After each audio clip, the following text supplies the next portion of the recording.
An egregore is basically a thought form that becomes alive through collective focus. When a group of people consistently pour belief, emotion, ritual, fear, devotion, or attention into something, it can develop its own energetic momentum. Think of it like this: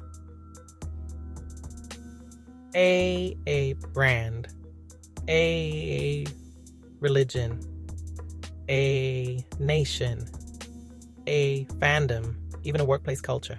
When enough people emotionally invest in it, it starts to behave like an entity. It influences behavior, it shapes perception, it reinforces itself. It's not necessarily a ghost. It's more like a psychological spiritual feedback loop that gains autonomy through repetition and belief.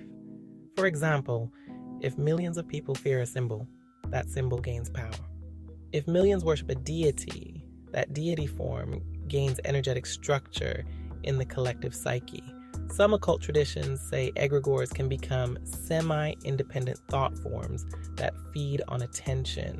But from a grounded perspective, they're powerful collective narratives that shape reality. A servitor is different. A servitor is an intentionally created thought form, not collective, personal.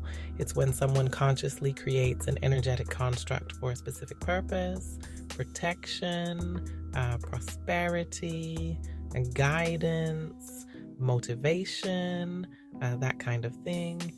In chaos magic circles, people give them names, sigils, tasks, and rules. The idea is that your subconscious mind carries out the directive through this symbolic container. Psychologically speaking, it's a structured way to program your own subconscious. Spiritually speaking, some believe they are independent energetic constructs. But here's the grounded truth. The mind is powerful, and when you personify intention, you give it direction. Now here's the part that matters for you, especially with how your mind moves. Egregores knocker collective energy structures. Servitors my personal intention constructs. The reason this topic can get slippery is because if someone already feels spiritually sensitive, like you've described before, diving too deep into the literal entities everywhere interpretation can blur psychological boundaries. So here's the cool thing about egregores. If you zoom out psychologically, an egregore is basically what happens when belief becomes infrastructure. Take something like a corporation. Let's use Apple, for example. Apple isn't just computers, it's identity, it's culture, it's status, it's I'm a Mac person. That collective emotional charge gives it weight. It influences behavior. That's egregore energy. Not a ghost in the machine, but a shared psychic ecosystem. Same with nations. United States is not just land. It's an idea, a mythology, a story people emotionally plug into. That story shapes how people act. So in that sense, egregores are living myths sustained by attention.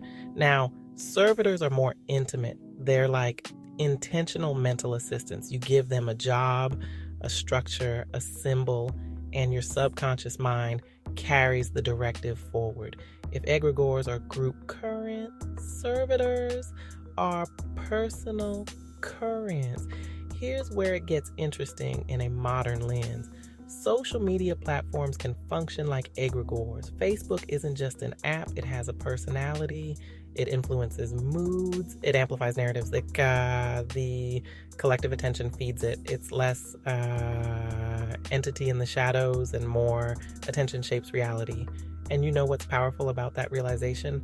It means attention is currency. Where focus goes, structure grows.